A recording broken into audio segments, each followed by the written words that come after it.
solar production profiles coupled with BESS and also other measures, and namely the curtailment, can free additional connectivity capacity for renewables, and in the end can alleviate the electricity shortages of the country. Before I leave the floor to CESI, I want to thank CESI, of course, but also the strategic planning department of Eskom, especially Ronald and Caswell, for supporting us during almost 1 year of job around that, and also leading to the completion of the report.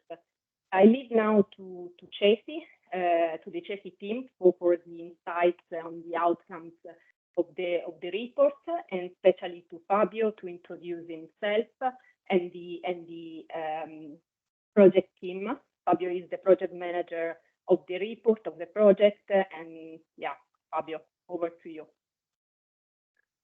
Yes, thank you, Marianna. Can you see and hear us? Yes, I can. Thank you. Okay, thank you, Marianna. First of all, thanks also to all the foundation for the organization of this event. I see 48 participants here in team, so I'm glad to present this work that we did in cooperation also with Eskom, that I thanks as well. So here with me there is also Silvia and Silvia, that are part of the technical team. Silvia is energy engineer, also Silvia is energy engineer and PhD.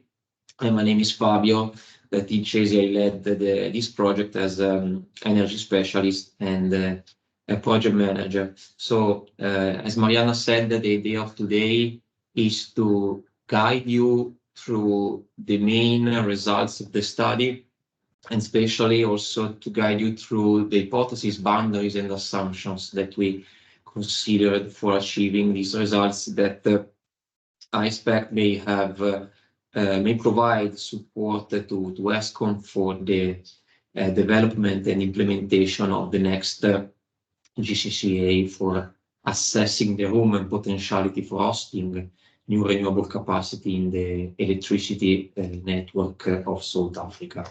So if there are no questions, or Marianna, if it is okay for you, we may start by sharing the presentation, or I don't know if you need to introduce someone else. I think you can proceed. My invite to all of you is to be active and participate actively into the discussion today. So the report will be presented to you before the public disclosing of it. So take advantage of this session to interact with Fabio and team, and yeah, enjoy it. Thank you. Yes, thank you, Marianna. So if there are no comments in this moment, I hope you can see the screen. Yes, we can see. Thank you. Okay. So if there are any questions, please interrupt me, because I cannot see here in Teams while presenting any hands that you may raise. So please just intervene, and we will be happy to answer to any comments you may have. Okay, so let's start the presentation with the table of contents and the agenda of today. So first of all, we would like to introduce you to the methodology that we followed, then the main 2 steps of the study that concern the analysis of the single supply areas that we analyzed, plus the analysis of the battery energy storage value added. Then we move to the second step, where we modeled the interconnected network with the supply areas analyzed at the step before, and finally the conclusion of the study. So I will take care of the first 2 steps and points of the agenda, while then I will leave the floor to Silvia Corigliano for the interconnected model analysis and the conclusions of the study. So let's start with the methodology and the goal of the activity. So on the right, I think you may recognize clearly the picture that is taken from the GCCA 2024. That is the document published in 2023 that refers to the expected available supply capacity for the various supply areas of South Africa. So we started from here, and it was February 2023. And the goal of the activity was to identify a methodology, an alternative methodologies that try to achieve similar results or new results of the GCCA, but building upon two effects. That is the contemporaneity between the renewable energy sources and the load, and also the effect of batteries and the curtailment to the achievement of these results in terms of additional supply capacity. And this is because so far the GCCA looked at network snapshots while introducing also a hourly effect may provide benefits and suggestions to change the current approach. And this is because the challenge imposed by the renewables needs to take into consideration also the inter-hours effect that is not always considered when looking just at relevant snapshot of the grid during the year. So we started from this point. Let's find a methodology that may tackle the new challenges, modeling challenges imposed by a system that is always more and more decarbonized. So we tackle this by two main steps. First, we identify and we model separately the 4 supply areas that are on the west side of the countries that are the most congested ones. So the ones where, first of all, there is more interest for renewables, but at the same time are the ones that suffer grid congestions, and so that deserve to be analyzed properly. And we model each of them separately in order to achieve 4 main conclusions that are: which is the expected maximum additional capacity that you may have in terms of PV and wind in these 4 areas. And this because provides an indication of the theoretical maximum gigawatt that you may potentially install in each area. Second, which may be the optimal so within each area, dispatching profile. Third, which is the export from each area towards the others. Fourth, the potential value added of installing batteries in each supply areas. And fifth is not written here, but analyzing the potential benefit of the curtailment imposed to renewable in each area. And this because these conclusions will became an input to the interconnected model, where we basically took the 4 areas we interconnected, we added Free State and Northwest, and then we took from the standalone models of the step before some of the hypotheses and we input them into the interconnected model, especially the decision on the curtailment, the decision on the battery, especially these 2 considerations. The final outcomes of the studies are the maximum additional capacity of PV and wind that you may install in each area. So basically the supply area capacity of the GCCA, but revised based on the outcome of the study. the optimal regional dispatching of this regional interconnected area, the export profile towards the remaining east side of the countries, and finally giving the conclusions on the potential benefits of the curtailments in the area, and indications, energy indications on the main, I would say, bottlenecks of the grid that deserve to be further investigated by Eskom through proper system study.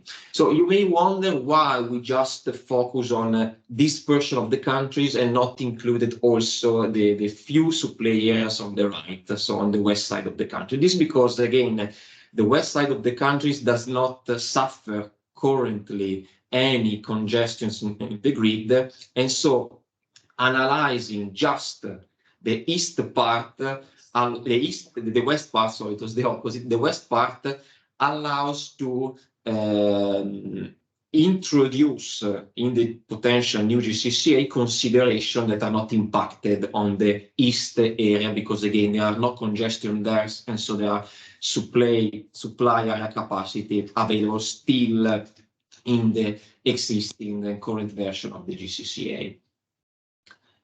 So let's go now through the first step of the analysis that focused on the standalone supply areas. So for each area, we set a model that consists in the following. So an import node outside the boundaries of the area, where the system within the supply area can import potentially all the power that it wants. And this because based on the information received by Eskom, none of these supply areas, so Western Cape, Eastern Cape, Northern Cape, Hydra, suffer of constrained import capacity. So potentially from the red nodes, you may have an infinite power to import. Then a load node where there is concentrated the 8,760 hourly values of expected load for the area. A generation node, that is the node where we concentrated the existing power plants, the candidate new additional power plant that can be installed in terms of PV and wind, and also the batteries that we analyze through parametric scenarios that I will introduce later on. All this power can be exported through an export node that basically represents the remaining areas, limited by the NTC, that is the net transfer capacity, that basically represents the maximum power that each supply area can export by still respecting the internal security of operation and security of supply constraints. The objective function of the problem, that is an optimization problem, is try to maximize the exports towards the external areas of the supply areas by maximizing the capacity, additional capacity to install of PV and wind. And this is done by subject to some constraints that are, again, the NTC, so the maximum export, the limits, the technical economic limits of the power plants, the contractual constraints that some of the plants have, the maximum curtailment imposed, and also the maximum upgradable capacity of the substation able to host the new expected additional wind and PV capacity. This is done by relying on an optimization tool that is called Plexos, that is a commercial software that allows to do both long-term capacity expansion studies, but also like this short-term, so hour by hour supply-demand optimization. We rely on this tool also because it is one of the tools that is used within the planning department of Eskom for the transmission expansion plan. By going more into detail of the modeling framework. So the target year of all the studies is 2025, because the goal was to inform, here we were in 2023, so the idea was to inform the next GCCA that report the results for the 2025. I've already discussed about the representation of the area through import node, internal load node, generation load node, and export load node. On the existing generation, as I told you before, we received by Eskom two main information: the installed capacity of all the existing generation fleet for all the supply areas, and this includes all the total thermal, hydro, and renewables installed up to the latest approved bid Windows 5, that is expected to be in operation, of course, by 2025. And then we received from Eskom also the 8,760 hourly profiles for the existing renewables, CSP, and hydro. For the existing wind and CSP, so since there are and PV, since there are many plants, we considered this technology has aggregated existing PV, wind, and CSP plants by summing up all the profiles received by Eskom. Then we introduced in the model as candidates the new potential capacity of PV and wind, and we modeled them as candidate units characterized by hourly profiles that we received by Eskom based on the latest bids Windows, that I mean the bid Windows 5, 6, the BQ thermal power, the BQ plants, and the future potential generation. We received from Eskom such profiles that we averaged in order to input them in the model as potential generation of the additional wind and PV capacity. So again, we received by Eskom the expected profiles of the units that were tendered in the bid Windows 6, the BQ and the future. We calculated the annual energy yield, the mean yield from these plants. We averaged them, and we introduced these profiles in plexos associated to the candidate PV and wind. The reason why we averaged them and we didn't use the weighted average is because the profile that we received from Eskom were very specific to the location. And so in order to focus more on the, I would say, the spatial representation of the total PV and wind potential, we prefer to average them and not weighted average them, because otherwise we would have been too much specific on the tendered units.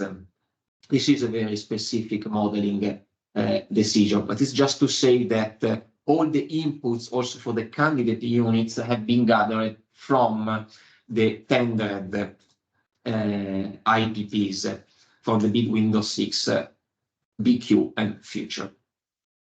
The hypothesis on the substation is that we received from the GCCA 2024, we got from there the potential available space within each substation. But since we are dealing with the 2025, the assumption has been to consider all the substation as potentially upgradable up to 1,500 megawatt ampere.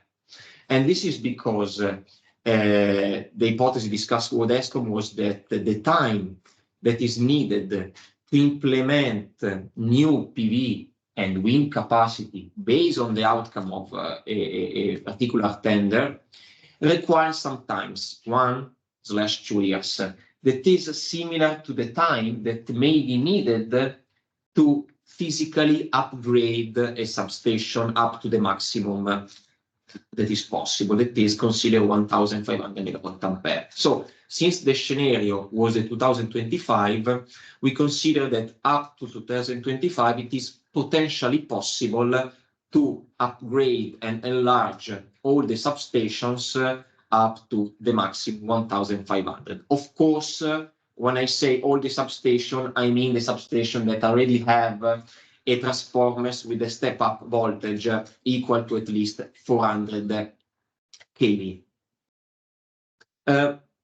The scenarios, this is a quite important strategic aspect of the study. So we discussed with Eskom about 5 scenarios to simulate for each supply area. The first one is the base case scenario, so simulating an area where curtailment is not admissible and also there are no battery energy system. Then a curtailment with a scenario without curtailment, but with the possibility to install a 2 GWh battery. A third scenario with the possibility to implement a 10% annual curtailment to both existing and the future candidate renewables without battery. A fourth scenario with both curtailment and a 2 GWh battery, and finally a final scenario with the curtailment and a larger battery of 3.2 GWh. So the reason of this number on curtailment is because the curtailment, if well implemented, would allow to release some of the network constraints, and we will see this in the results. And so the idea was to test a 10% annual curtailment to see if the system would benefit about it. Then the reason behind the numbers that we use for the batteries is twofold. So the 2 GWh batteries with a power ratio of 4, that means 2 GWh of energy for 500 megawatt of power, is because it was the tendered capacity of 2023 in Northern Cape, and we wanted to test the possible value added if the same capacity would have been installed in the other areas. And the 3.2 GWh batteries, again with a power ratio of 4, is because based on the latest transmission development plan and the TDP, it was the expected capacity to be installed in the whole South Africa in 2025. And so we tried to do this scenario by stressing these limits and checking what if this overall capacity would be installed just in one area. So again, 3.2 GWh is the expected total capacity of battery in South Africa for 2025. We went to assess for each area what happens to the system in terms of expected benefit if all this capacity is installed in just one area. And we tested this for all the Western Cape, Eastern Cape, Hydra, and Northern Cape. It's important also to note that the horizon of this study is 2025. So we could test even 10 GWh, 20 GWh, so a much larger capacity. But again, we considered just 2 GW and 3.2 because it's what it was considered feasible to be installed by 2025. So all the conclusions of these studies in terms of battery, of course, should be read in light of this.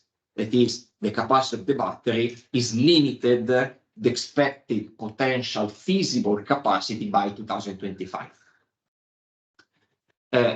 In terms of objective function, as I said before, the goal of the optimization is to assess the maximum capacity of new PV and wind to be installed in new area that maximize the production, so the exports towards the remaining part of the countries. As dispatching strategy, we implemented in Plexos the following decision. That is, the first units that can be dispatched hour by hour are the existing and the new renewable, and this include the variable, wind and PV, the CSP and the hydro. Then there is the nuclear that follows the renewables, the nuclear power plant in Western Cape. Then there are the RMI PPP, subject to their contractual obligations with Eskom, of course. And then last, all the other thermoelectric power plants, that is gas and coal in Free State. Here is a summary of the techno-economic characterizations of all the units. I go through them quite quickly. So for nuclear, we model them as a unit that is always in operation all the hours of the year. It's a conservative assumption, and the mean stable level of 95. That means that the flexibility of the nuclear power plant hour by hour can be 5% at most. Then we have the gas turbine that belongs to Eskom that we model with a maximum capacity factor of 5% per year. That means that due to gas shortage, the gas turbine cannot work for more than 5% of the yearly hours.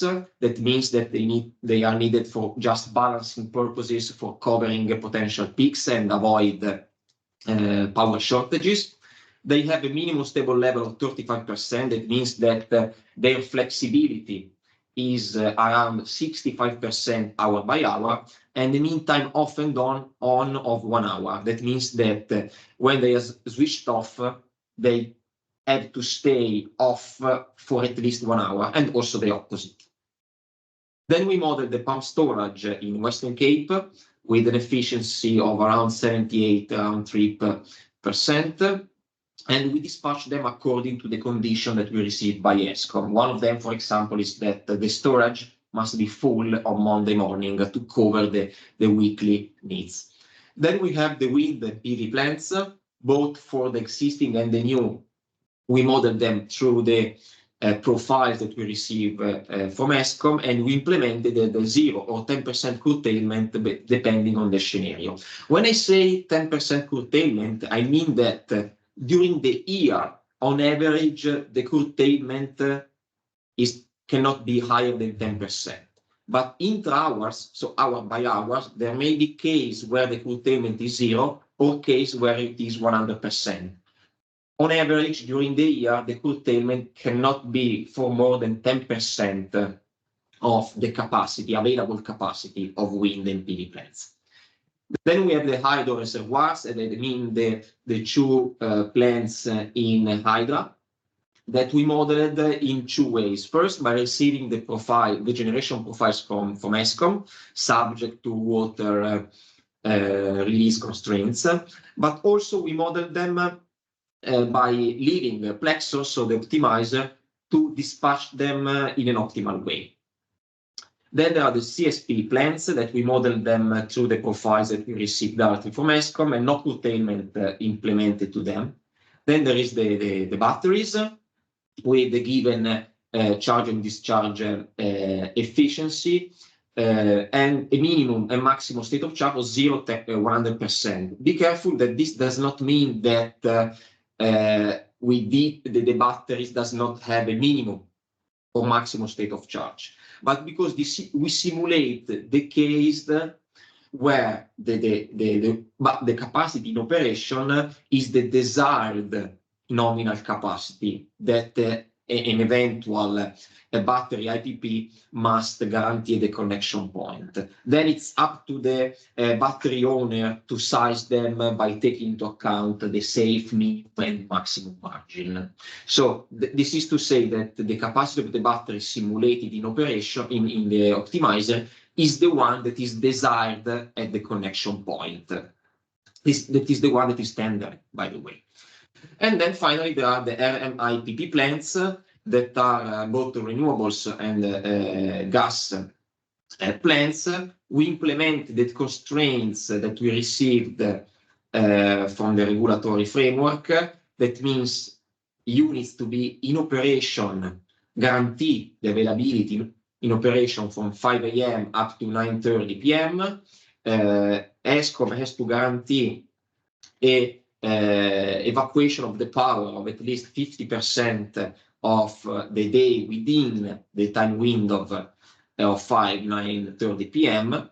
a mean stable level of 35% for the gas units, and the same mean time off and on 1 hour as per the Eskom gas turbine. So this is, in brief, the techno-economic constraints that characterize the unit simulated in the software. So a lot of words to just introduce the results. Okay, so now here we are jumping into the results of each supply area analyzed as a standalone area. So this is Eastern Cape. The bars here represents the 4 scenarios simulated. The first one is no BESS and no curtailment. The second one is the BESS without curtailment. The third one is no battery, but with the curtailment of 10%. The fourth one is the battery plus the curtailment, and the fifth one is again the battery with curtailment, but in this case the battery is of 3.2 gigawatt-hour.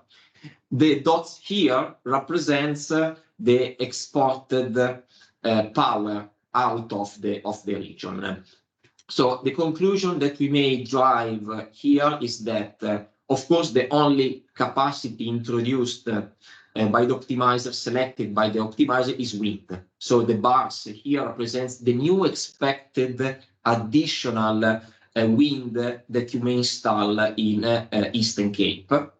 And this has been a modeling decision because Eastern Cape is an area that is not characterized by a particular PV interest. And the second main conclusion is that the batteries alone seems not providing sensible benefits to the area. Indeed, if you look at the second bar here, this is the results of new capacity potentially installed by introducing the battery. Respect to the first bar, the increment is pretty negligible, it's very low. And this is because the battery, in a context characterized by only wind, does not really fit well with the wind potentiality that may blow for much more than 4 hours, that is the capacity of the battery. On the contrary, when introducing the curtailment, you can see that the size of the bar basically doubled. That means that implementing the curtailment seems suggesting relatively high system benefits respect to the battery alone. When you pass to Western Cape, now you can see the orange bars that are the PV. We can see by looking at the absolute numbers in terms of new additional capacity, Western Cape is the area where introducing battery and the curtailment especially, you may achieve the largest absolute new potential capacity. So in the scenario here of battery of 3.2 gigawatt-hour plus curtailment, you may potentially arrive to 9 gigawatt. That again, these results shall be read in light of the fact that we are considering each area separately from the others, but still give an idea of the total maximum potential of each area. And the second main conclusion is that, similar to what we saw from Eastern Cape, the curtailment, when introducing the scenario with the curtailments, you may achieve the largest benefits in terms of new potential capacity with respect to the battery alone. Northern Cape.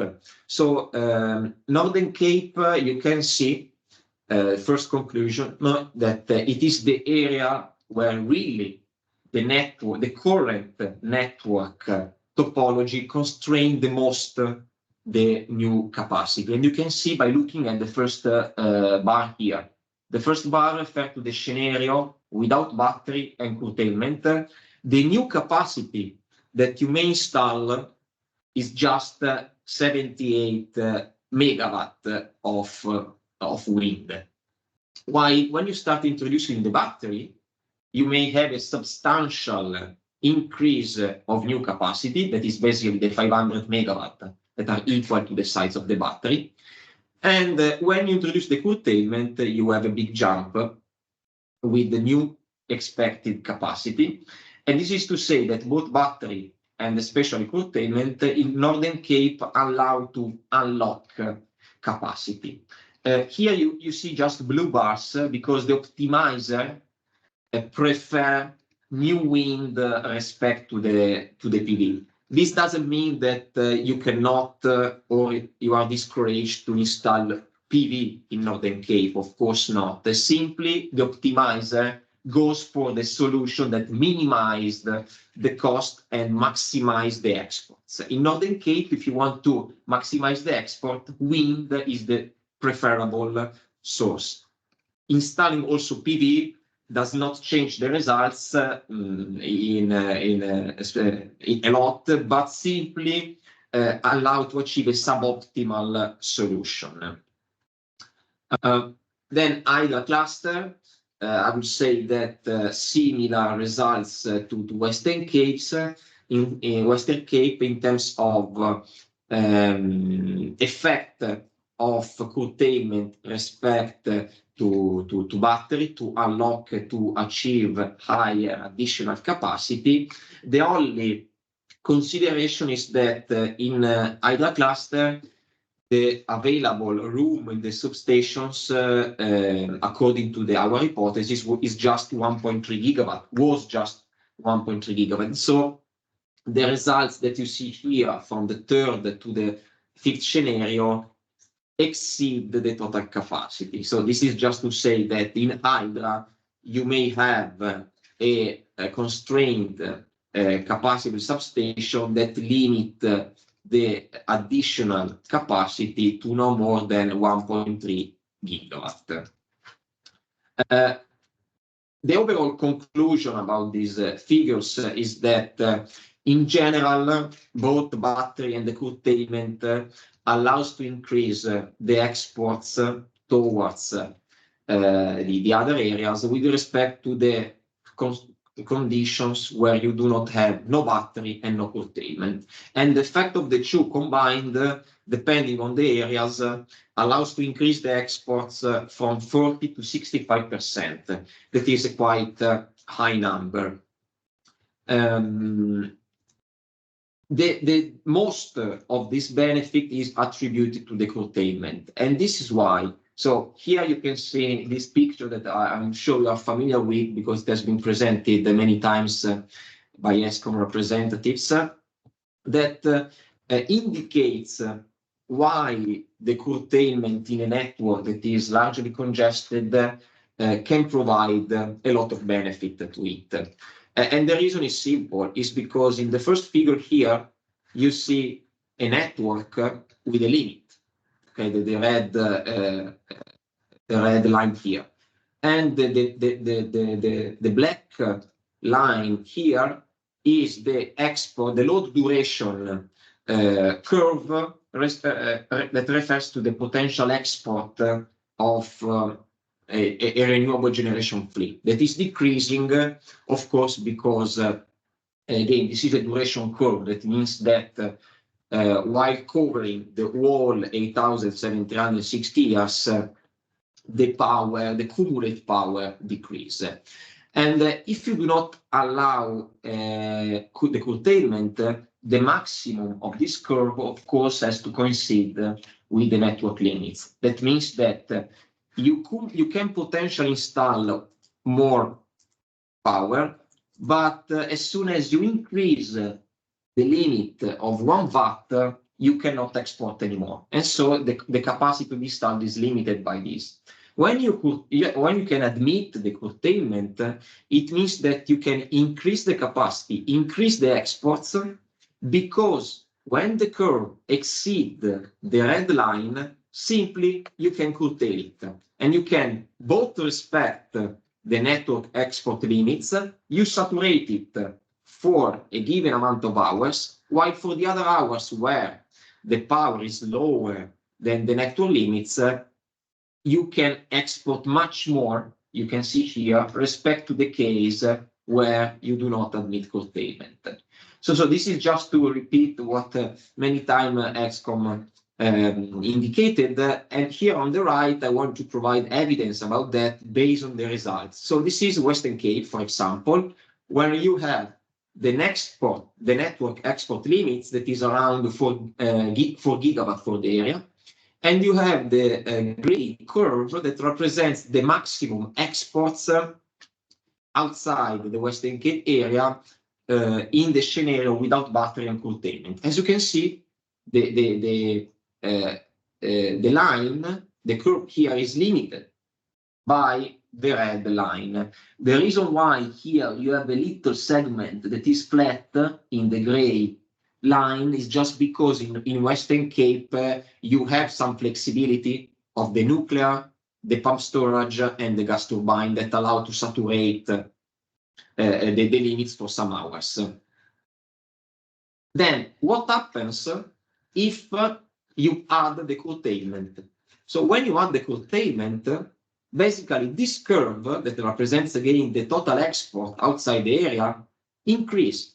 That means that given the fact that you can curtail the renewables, you can install more, so you can produce more, and for the hours when you have you are potentially exceeding the network limits, you simply curtail. Indeed, here in dot, there is the same curve that you may have if you could be able to export all the production for renewables. So in case you would not curtail, and in case your network would not have the limitation, you could have an export curve like this. That of course is possible, but only in case of a network that is not constrained at all.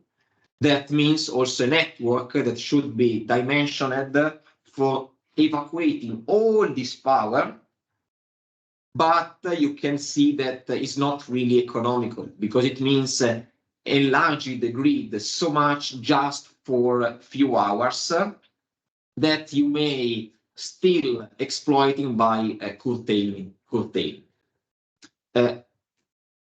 Which is the effect of the battery? The effect of the battery is to increase again this curve, but as you can see, the orange curve does not allow the big jump that the blue curves can allow to do with respect to the gray one. So also the battery allows to increase more, and playing with the flexibility of it, you can saturate for more hours the network limits, but the effect of the curtailment with respect to the gray curve, as you can see here, is much, much higher. Again, these results does not mean that the battery is useless, but simply the size of the battery is limited to what is considered feasible by 2025.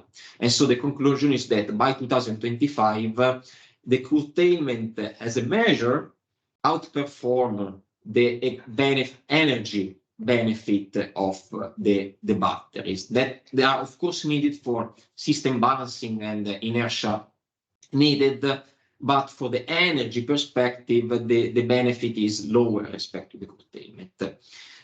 So let's focus also now on the battery. So this table represents for the 4 scenarios with the battery with respect to the supply areas,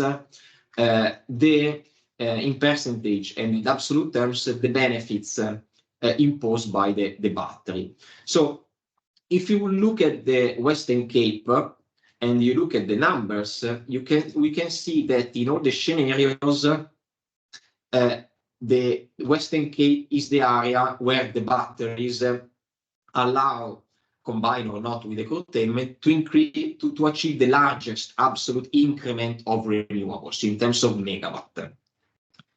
Northern Cape is the area where, in turn, the batteries allows to achieve the largest increment of the renewables in terms of relative terms. And we saw this in this picture.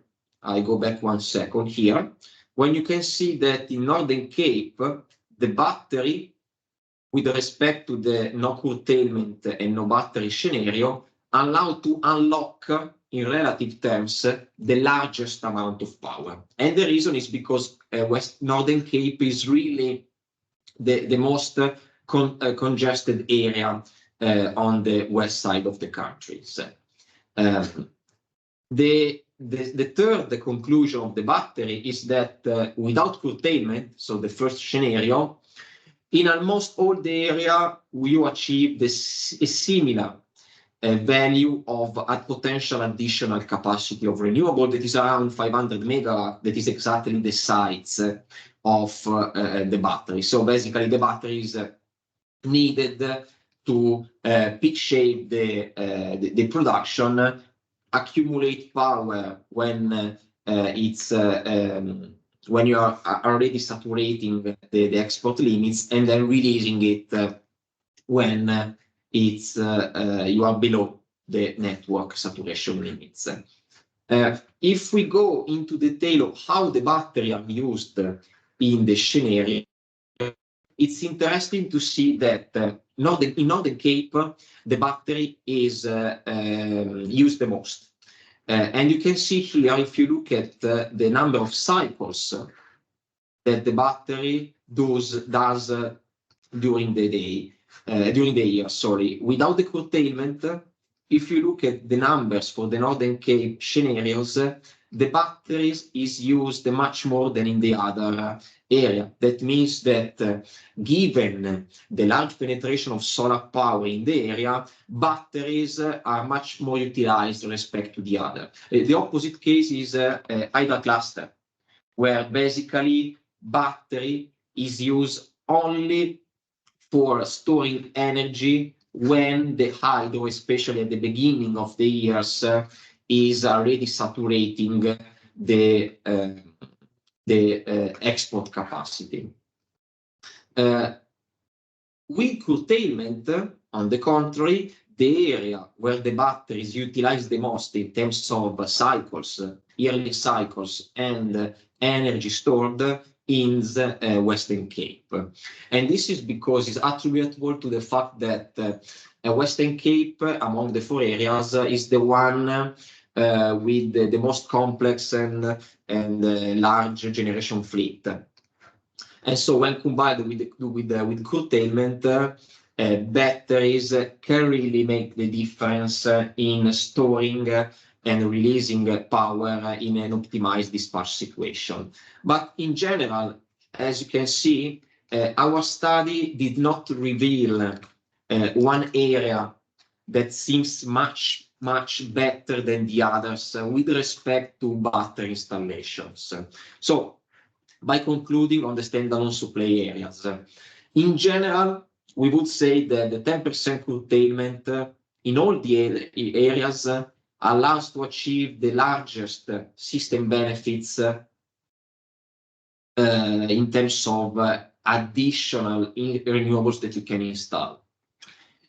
Also, the battery in all the scenarios, in all the areas, apart from Eastern Cape, allows to integrate additional renewables.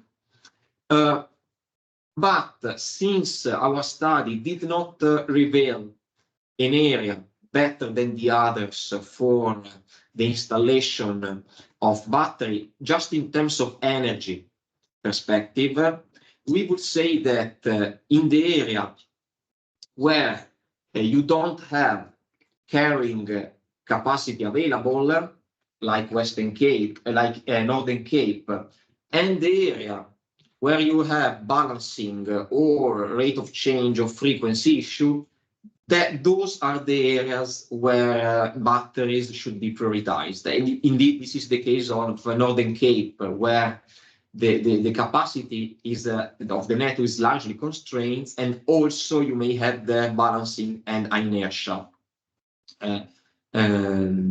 problem. Where, on the contrary, you do not have power system issues and challenging in terms of balancing and inertia, our results conclude that performing a optimized curtailment the results and the benefit outperform the advantages of the batteries. Again, this is to read at the light of the target year, 2025, and at the light of the capacity of battery that we test, that is limited for this reason. So these are the main conclusions for the standalone supply areas. Again, this has been necessary for modeling than the full interconnected model, but still these results allowed us to take them as assumption, as hypothesis and inputs for the interconnected model, that is the one that will provide the results to inform the next GCCA. And I leave the floor to Silvia to go through the interconnected model and see how we build upon the results that I showed to you for achieving the final results and compare them with the GCCA value. So thank you, Silvia. I leave you the floor. Hello, everybody. Thanks for coming. I'm Silvia Corigliano, as Fabio was saying, part of the technical team for this project. And I will guide you through the second part of the project that consisted on the simulations on the interconnected model for the western part of the South African system. So we start with this graphical representation of the interconnected model, where you see that starting from the modeling of the single supply area, where a supply area is modeled with a generation node, a load node, and an export node, we were able to interconnect the single supply areas according to the actual corridors that are in place in South Africa. So we started with the supply areas of Northern Cape, Western, Eastern, and Haja that were already modeled in the single model. And we added also Northwest and Free State. All of these areas were modeled in the same way as Fabio was explaining before, with some corrections given by the fact that the new GCCA was published while we were in the process of building this model. So I will also explain you which were the modifications. And all these detailed supply areas were interconnected and connected to what we call the export nodes, export areas, that are basically the remaining regions of South Africa. So Limpopo, Gauteng, Mpumalanga, and KwaZulu-Natal. Those areas are simply export nodes. And the goal of this interconnected model is once more to maximize the export, not within the inner regions, but towards the eastern part of the country. So in this case, for the interconnected model, the goal is to maximize the energy flowing towards Limpopo, Gauteng, Mpumalanga, and KwaZulu-Natal. In this case, we reduced a little bit the scenarios with respect to what we modeled in the supply areas, because all the detailed analysis that Fabio explained already allowed us to have a view on which would be the most interesting scenarios to simulate in this full model. And so, given all the explanations that Fabio gave you on the advantages of curtailment, we decided to keep the 10% curtailment on all the existing and candidate renewables, and to keep the availability of batteries of 2 gigawatt-hours and 0.5 gigawatt in Northern Cape only. This is because it's the scenario more coherent with the reality, where actually those batteries were already bidded in the bidding window. And also because, according to our previous analysis, we didn't identify another area that would be by far more promising for the batteries. And also Northern Cape had all those balancing and stability issues that made it the preferable site for the batteries. And then we tested also a second scenario that we call best case plus best in Free State and Northwest, that is basically self-explaining. In this scenario, we added 715 megawatt of batteries in Free State and Northwest, which are the areas where batteries will be procured in the next 2 to 3 years. So with respect to the standalone areas model, as I was telling you before, we corrected and we updated some of the inputs. First of all, we added the rooftop PV that is forecasted to be installed by 2025 in the different supply areas. It's quite a relevant capacity, a non-negligible capacity, so we added it as non-curtailable PV source in the different areas. Then we aligned the existing RES generation with the latest GCCA report. So we added all the budget codes renewables, both PV and wind in each region. And we added also the latest renewables according to the bidding window number 6. And finally, we added some constraints that we decided to set in order to make our model a little bit more realistic. In which sense? Actually, in our model, the economic part is not included. So we have no way in which to prioritize resources according to their economic convenience. That is what actually in reality is happening. The optimization is only based on a technical perspective, so on the amount of energy that can be exported.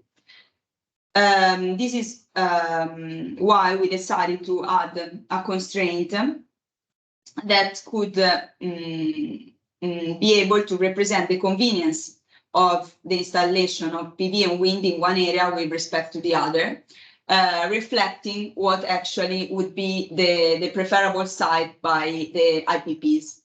And so we set this constraint that the PV capacity installed in Northern Cape must be greater than 108% of PV capacity of Western Cape. This is basically the ratio between the capacity factors value.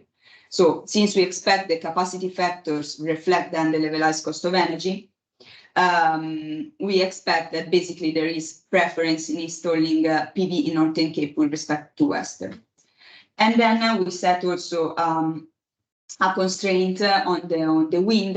We prioritized the wind in Western Cape, followed by Eastern Cape, and then the remaining in Northern and Hydra. These are not binding constraints in the sense that those percentage must not be respected as they are, but we are saying that the wind capacity installed in Western Cape must be greater, at least greater than 60% than the capacity installed in the other areas. Moving on, as I was telling you, we modeled Limpopo, Gauteng, Mpumalanga, and KwaZulu-Natal as exporting areas. So areas where we want to export as much energy as possible with a limit. And this limit was the generation connection capacity taken from the GCCA 2025. So the goal of our model is to try to maximize those numbers. So in all the hours of the year, reaching 5.5 gigawatt of export towards KwaZulu-Natal, 3.3 gigawatt of exports towards Mpumalanga, 3.3 gigawatt towards Limpopo, and 4.6 towards Gauteng. So those are constant values over all the hours of the year. Finally, we imposed some constraints on the internal corridors and on the corridors towards the external areas. Those constraints were based on the surge impedance loading of the lines connecting the different areas. We didn't model the actual impedance of the line. So our model is just an energy model. So the limit is just on the power. We were not able to model resistance, reactance of the line. And so basically we aggregated all the lines connecting the different areas into one single corridor with a capacity that is given by the sum of all the lines connecting the areas. So each of these red line will have a maximum power limit in our model. And finally, we also modeled the corridors connecting the internal supply areas towards the external areas. In addition, we included, let's say, security limits, adding the net transfer capacity limit for each internal supply area. So for each of the areas, we set constraint saying that the maximum flows outside of the area cannot overcome these limits that you see here. And we will see later that sometimes it's the net transfer capacity of the area that is actually limiting the export towards the other areas. Sometimes instead are the single corridors. Always bearing in mind that we only set power limits. So simply from an energy perspective. Then we simulated everything again with Plexus, and since the model is interconnected, we get a single result for the scenario, base scenario, and a single result for the scenario with additional batteries in Northwest and Free State. So here is the map with the generation connection capacity in the latest GCCA. And here is what we got with our simulations. So you can see that basically PV is not optimized in none of the capes. And there is wind, the preferable source. This is because there are already a lot of PV installations. In addition, we also added rooftop PV. And so basically the model is not able to add any more PV to those areas. PV is instead installed in Free State and Northwest, where it's actually the only candidate source given the low wind availability in those areas. In the case where we add batteries in Northwest and Free State, we don't have a high impact on the capes, but we have an impact on the PV capacity that could be installed directly in those areas. And so you can see that it increases of around 400 to 500 megawatt in the two areas. So here, and actually in those regions, BESS are used, especially in Free State, to displace the coal usage, the endogenous coal usage, rather than further increasing the export. So you can see that basically building upon the complementarity between the sources, building upon the curtailment and the batteries in Northern Cape, some additional capacity can be released in almost all the areas. The only area that remains with zero capacity is Hydra. That is basically a corridor. So Hydra area is used to make the renewable production of the other areas flow towards the external part of the country. Here we show what is happening in the external area. So I was mentioning you that our goal was to try to optimize the import capacity of Mpumalanga, KwaZulu-Natal, Limpopo, and Gauteng. In Mpumalanga, the import capacity is almost always satisfied. This is interesting. It's also important to mention that this is not only satisfied by renewables, but also by a degree of coal production, especially in the night hours from Free State. So it would be, let's say, interesting to see what would happen when even the coal in Mpumalanga was displaced by renewables.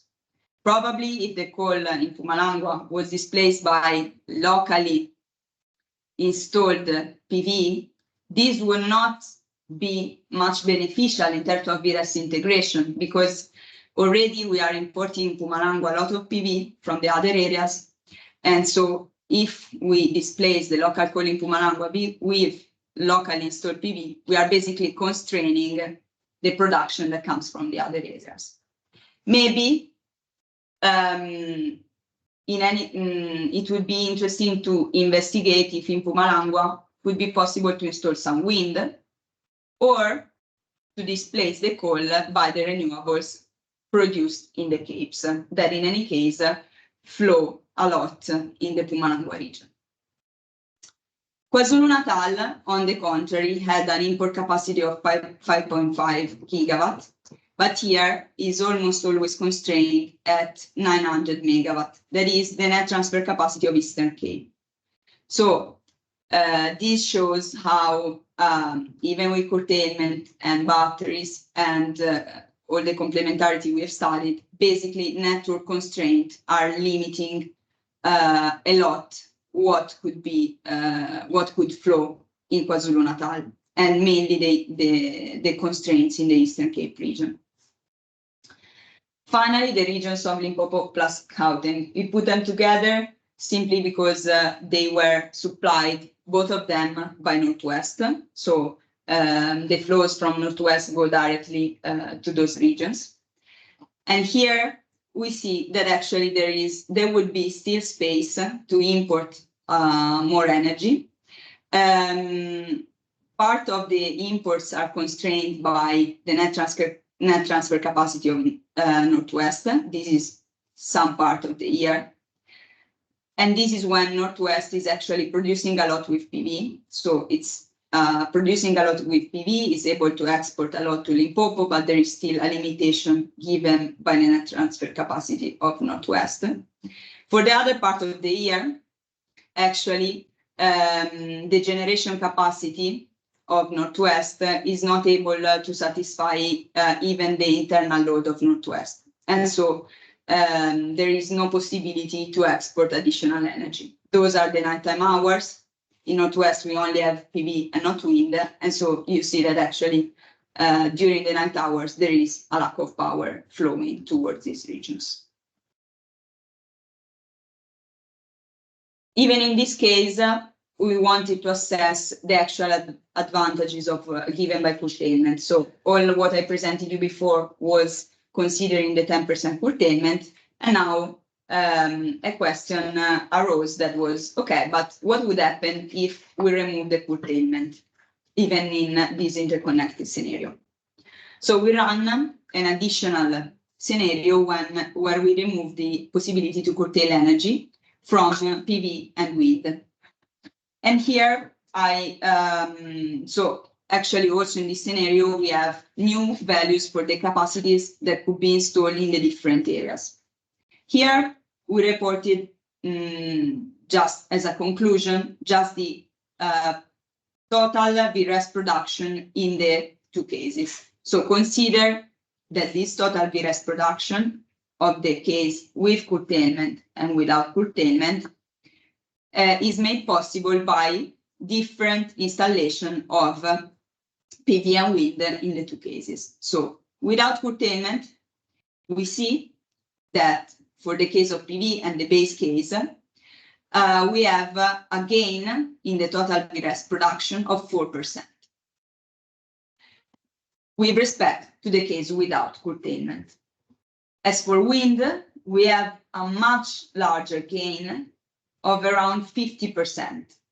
This means that thanks to 10% of curtailment, in the different area, it's possible to install much more wind, and this is reflected in a much higher production of 50%. So by curtailing just the 10%, it's able to gain in total 50% of the energy production by renewables.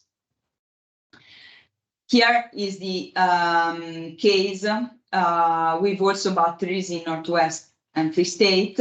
Results are very similar. You see a slight reduction in the advantages given by curtailment for PV, and this is because there are more batteries that already facilitate the integration of PV. So here, the relative advantage of curtailment is lower just because there are already batteries in place that give already flexibility. From this, and the total advantage reachable in terms of energy produced was between 23 and 25%.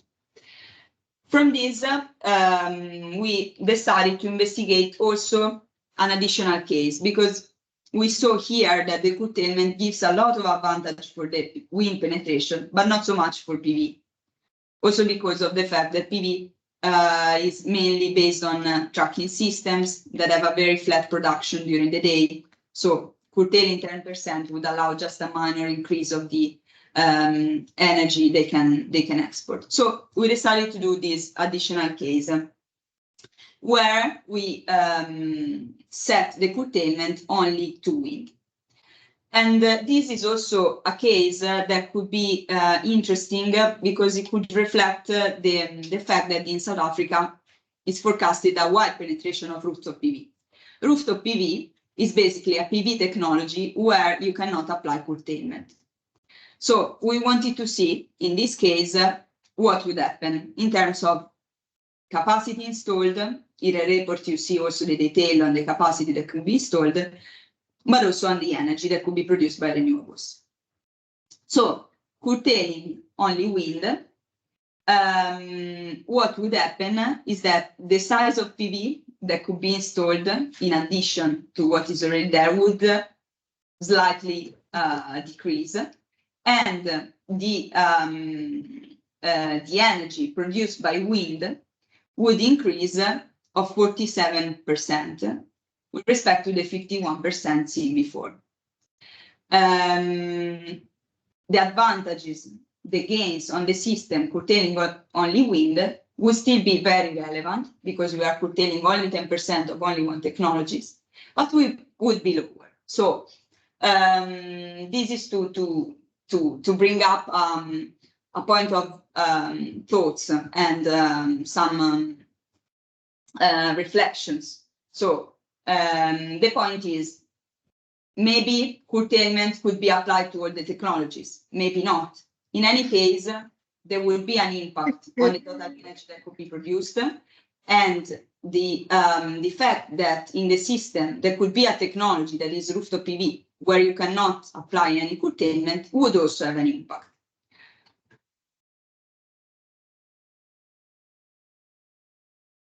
Finally, and this is the latest outcome from the study, then we pass to the conclusion, to question and discussion.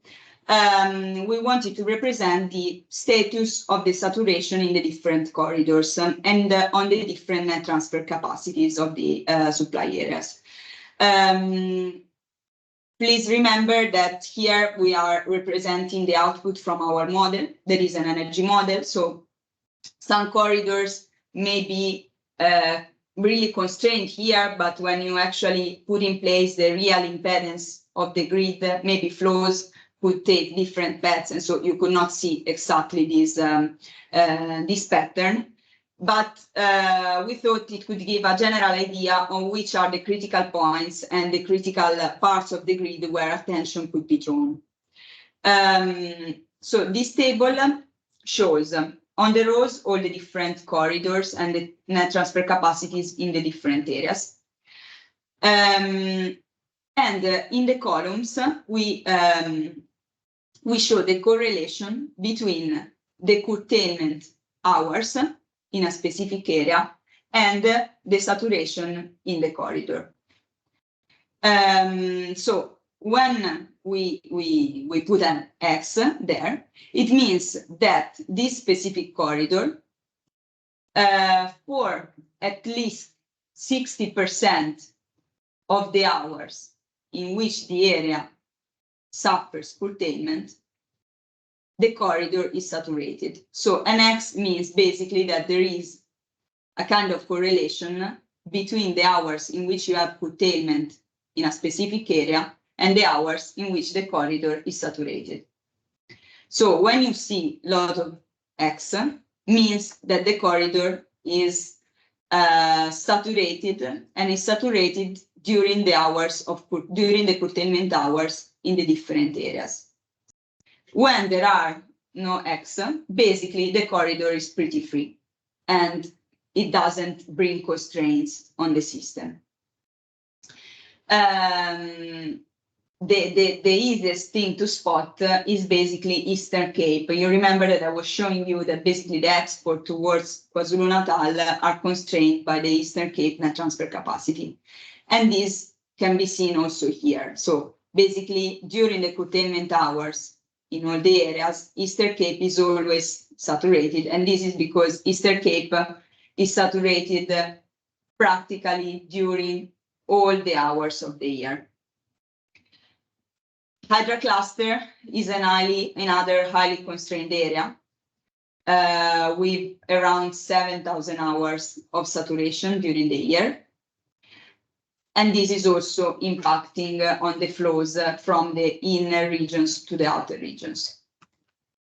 And in terms of corridors, there is the link between Northern Cape and Free State.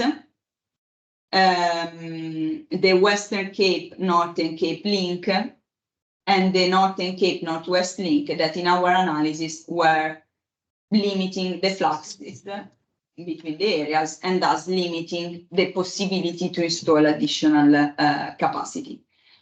So this table should be read in combination to our study because actually it impacted our study. Because the capacity that we were able to propose as optimized depended on the saturation of the different corridors.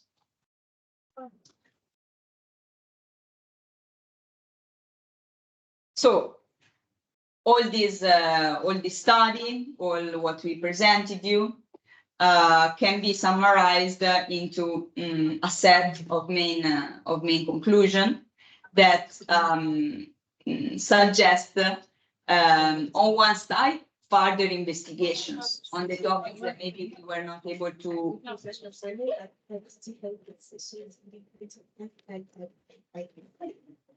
Question. Okay. On the topics that maybe we started investigating that seems to be interesting and we were not able to dig very deeply into. And then it suggests some actions from Eskom according to the output that we got. So first of all, the importance of building upon the complementarity of PV and wind, load demand, integrating batteries, and carefully applying curtailment. All those actions would allow to unlock a significant additional amount of VRES in the western part of the country. The dispatching maintenance processes of Eskom may need to be revised in order to be able to properly integrate VRES. So in terms of dispatching, for example, curtailment hours, hydroelectric dispatching, storage dispatching, maintenance programs that will take into account the availability of renewables and not only the load profiles and so on. All these processes may need to be revised when you integrate more renewables. We have seen the importance of curtailment in terms of possibility to release additional capacity, but especially to produce more energy and to sell more energy.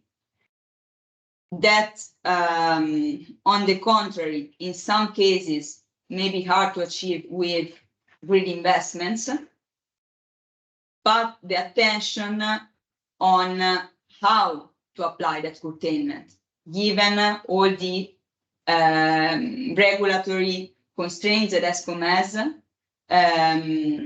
towards the IPPs. So we have seen that probably curtailment can bring benefits in general to the system, but the point is how to economically remunerate all the actors in this process. And we have seen that in terms of energy, probably there is a possibility to gain economically from the curtailment, but of course, attention should be paid on how to apply it, how much and how to apply it. We have seen that basically rooftop PV penetration would actually impact on the amount of renewables that could be installed. First of all, because when we say that we release capacity for new PV and wind, we are not discriminating between utility scale PV and rooftop PV. So basically, if we are saying that we release 1 megawatt of capacity for PV, this could either be 1 megawatt for rooftop or 1 megawatt for utility scale, with the attention that rooftop PV cannot be dispatched, cannot be curtailed. So it should be carefully investigated in terms of which should be the potential, in terms of where maybe would be better to incentivize rooftop and where it may bring more problems than benefits. And finally, that, okay, curtailment and BESS allow to release some space for renewables, but still the grid remains highly constrained. So there are still major problems, major issues that don't allow to further increase the renewable penetration. And so the constraints on the network still remain a major problem. And finally, and this was seen in the latest image, in the latest graph I show you, this study could not be decoupled from further iterations with network studies, because we have seen that basically the capacities in the different areas depend on the congestions on the corridors, but in order to be consistent on the actual flows on the corridors, some iterations with the impedance mapping of the grid and with network models would be needed in order to validate the result and move forward. So with this, we resumed all the main messages and aspects of our study. I hope you found it interesting, and we thank you from my side, from Fabio and Silvia, from your attention, and we are here for questions, doubts, discussions, and we are open to you. Thank you.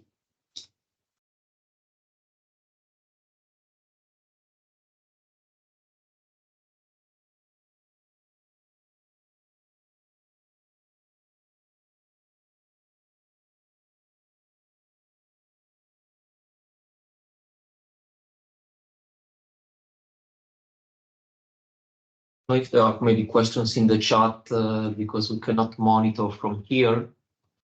I see James raising a hand, so if you want to go ahead, James, please. Thank you very much. Excellent presentation and well done on all the hard work. I just wondered your thoughts, and I see you haven't modeled sort of the east side of the grid, but what would the trade-offs be on curtailment versus accelerating connections on the east side of the grid? So maybe, you know, there's a slightly lower resource level, but there is grid access and it's closer to load centers. So the load flow would look differently. Do you have a view, and would you have modeled any of that trade-off that says which would be a more optimal in a short and sort of long-term view? Thanks. Yes, thank you. Let me just go, if I properly got the question. Thanks you, James, for the question. You are basically wonder whether accelerating investments in the grid towards the east side may offset the curtailment practice, at least part of it. If this is the question, James, I would go on this slide. That does not refer to the connection of, in this case, Western Cape towards the east, because here we are in the standalone models, and Eastern Cape is just connected to Hydra Northern, but gives you an idea of how to avoid curtailment and achieve the same benefit.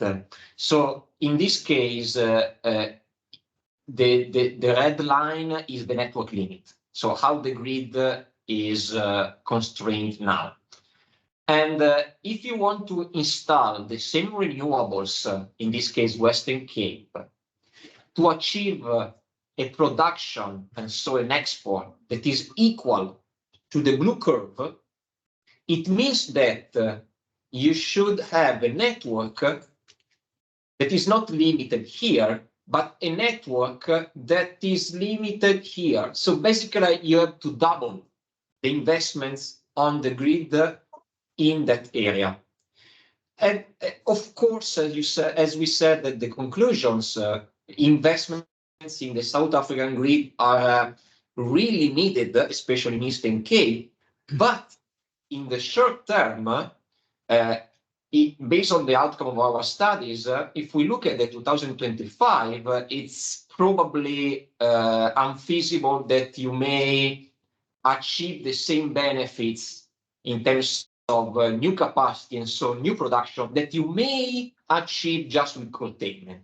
But then also consider that even if you have an unlimited time, if you can double the network capacity in just 1 year, even in this case, it means that you double the grid capacity just for, so a huge investment, just for allowing, okay, the production in these hours below the dotted lines. That, of course, is not negligible, but you can see the curve is very steep at the beginning. That means that if you increase by double the grid, you invest a lot, but just for allowing, if I look at these initial hours, for example, just few production for few hours. So basically, you can read this unconstrained network capability has an economical network capability. So to answer your questions, yes, there is room, of course, and there must be room for increasing investments on the grid, but pay attention that there are two factors: time, okay, that of course is necessary for upgrading the network, and also the affordability of the investments and the measure for achieving exactly the same limit, the same results for curtailment that you may achieve with curtailment. Thanks, Fabio.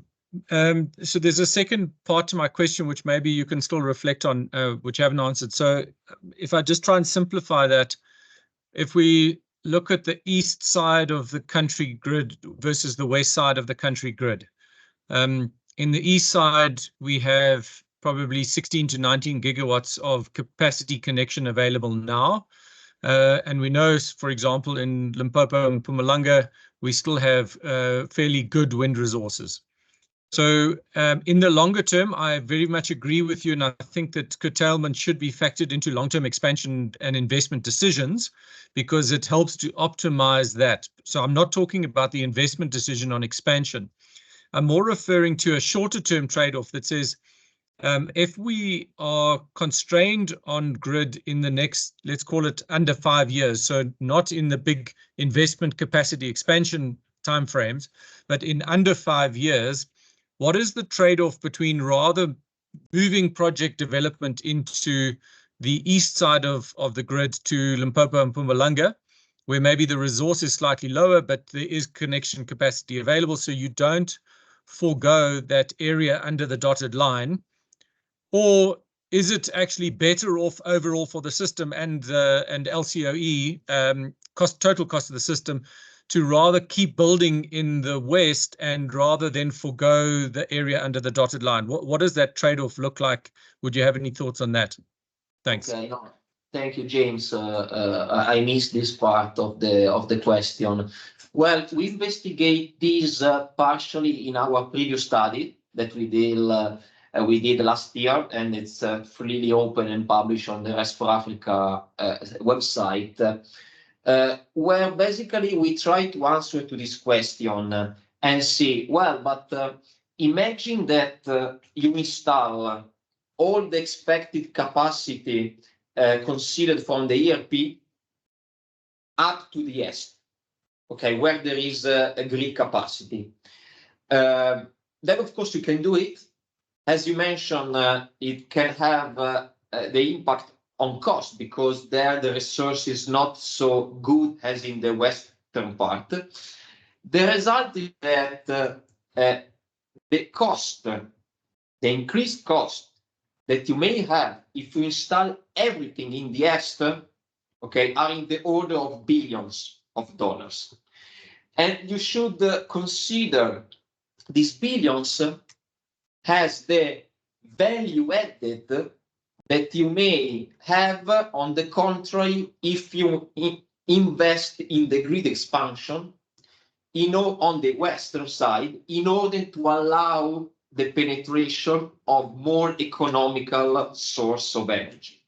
So to answer to your question, but of course it's just from the perspective of the consultant based on the information that we have, in the very short term, okay, of course there is room for installing renewables in this side, but if you apply an optimized and I would say intelligent curtailment on the west side, you may have an immediate and direct benefit also on the west side, where the cost for renewable is much lower.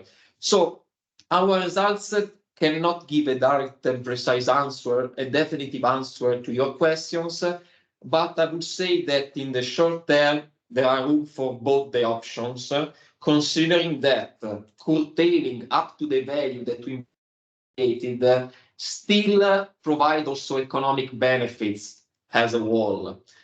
That should be analyzed with the increased cost of renewables if you install them on the east, where the production, where the potential is lower, and so also the COE is expected to be higher. Please, Ronald, if you want to intervene as well. Yes, so my response to the question is the curtailment opens up capacity. Capacity is needed. You open the capacity and let the market choose where they want to go. They will tell you which is cheaper and which is the best way to go. Having both capacities in the west and more capacity in the west by unlocking curtailment allows the market players to make that decision. You don't need to force it. So having the curtailment option provides that clarity for the market to provide the answer.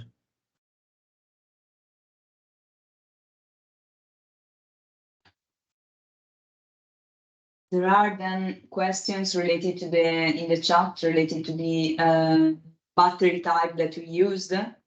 Actually, for the storage, we used a model that consider storage as basically an equivalent storage of 4 hours with an efficiency of 90%.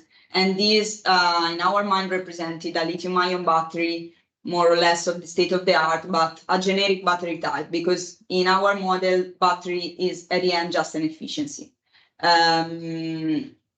So according to the battery type, you would have, of course, different type of efficiencies. You could have different equivalent hours, but we decided to test only the 4 hours that are the ones that are now in the building windows. So this is how we decided to model the type of battery. It's let's say also a way in which in the majority of energy models for capacity expansion, batteries are modeled. So it's quite a state-of-the-art type of battery that we included. And for the other question, yes, exactly. So there is the new addendum of the GCCA with the interesting study of Eskom, where new capacity is released in Western Cape and Eastern Cape, thanks to the curtailment practice. We had a brief discussion with Eskom on that, but maybe we will let the floor to Ronald to explain better the way in which they performed that study. But I think the main difference is probably that we studied a whole interconnected model, and so the size of renewables is split into the different areas, while in the case of Eskom, each single area was optimized separately. And so this is why the difference in megawatt values is the split into Western and Eastern Cape is slightly different, but if you look at the total, actually it's pretty similar. Then I don't know if, Ronald, you want to complement on the comparison of the two methodologies, because we don't have full visibility on the GCCA practice. Yes, I think first of all, the results are very similar. The difference is that, similar to this study, we also study it individually and then as a collective. But the model distribution that we study also has multiple contingency analysis of both the internal networks and external networks, and it has a change in distribution of power during those conditions. Where this model cannot represent that and is not intended to represent that. So there is some nuanced difference in the resolution or the fertility of the study, and as well as the context.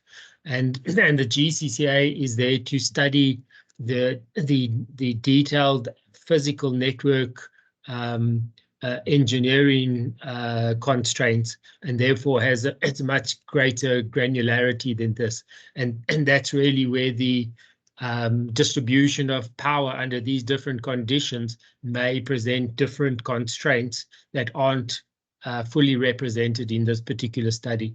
And that's why there will be a slight variation, but the variation is is really pointing to identically the same outcomes. I would say that the outcomes of the two studies are very, very aligned.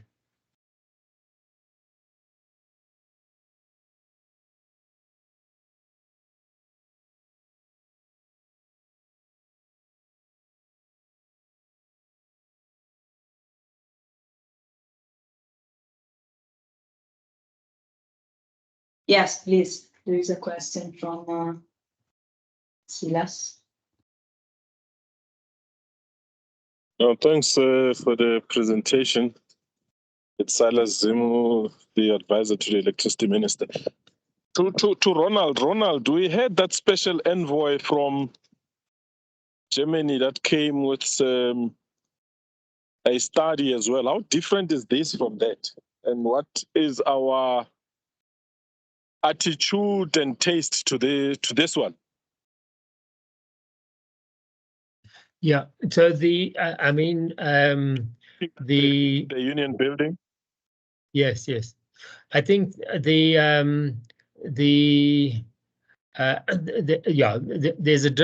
were a couple of nuances. So the first nuance was that there were two parts to the studies. That the first delegation reviewed our studies on curtailment and our recommendations. And that was done by the system operators from Germany having a look at what we've done. They didn't actually conduct a study, they just reviewed the study that we did, and they concurred that the results make sense. And this study, again, is another independent one that is looking and saying, look, the studies make sense to do the curtailment part. There's an economic value. There was a separate study then that had a separate delegation, the ones at the Union Building, who proposed some other options. and those options were not necessarily viable in our network context. So I would say there's been many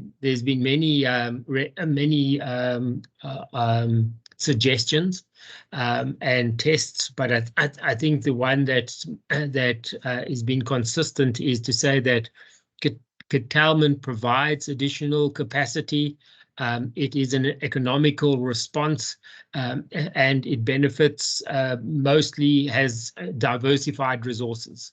And I think that remains consistent in any of the analysis.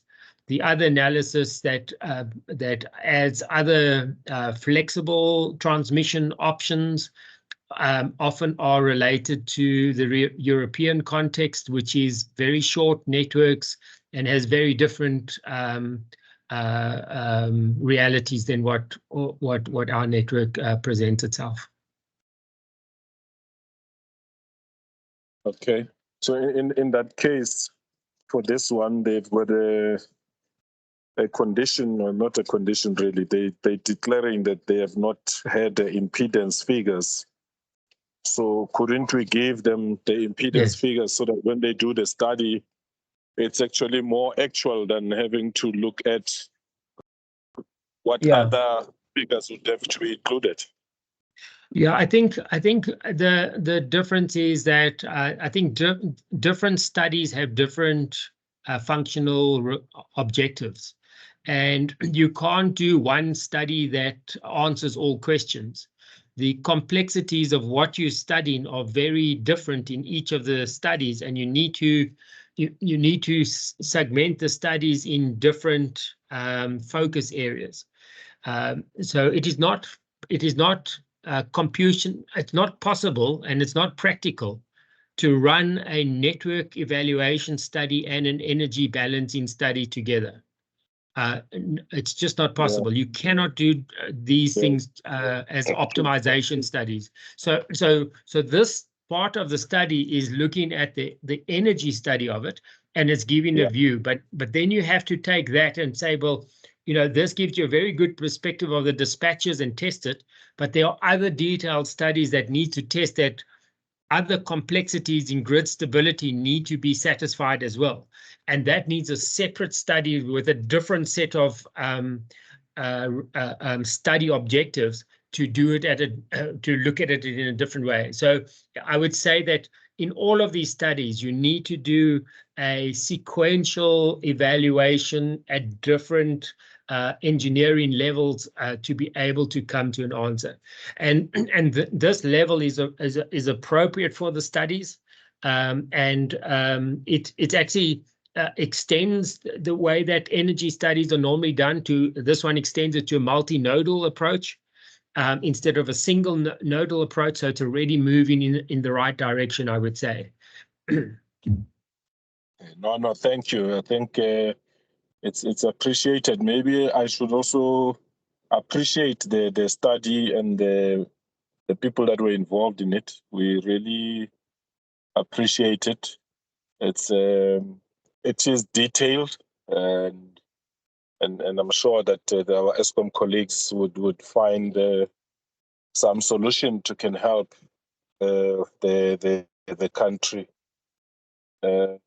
And I like I can't remember who it was. Is it James or you, Ronald, who said, what the question on what if we're taking this outside the grid expansion, looking at the immediate 5 years. I think that was a good guide as well as to what decisions we may have to take in future. So for myself, I'm comfortable. Thank you. And thanks for inviting me.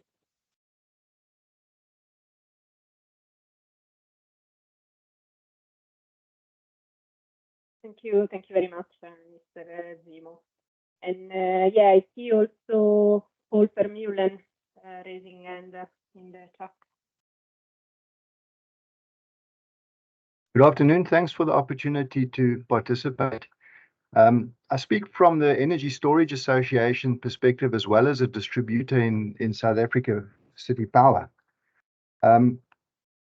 And I understand that this is a transmission network constraint study more than anything else. But my question is, we know that we've got distribution capacity that can take quite a lot of rooftop PV without constraint, because obviously the load is right there, as well as quite a lot of storage that I think is already on our network but not being used correctly. In other words, we're not giving the time discriminating signals to use that storage correctly.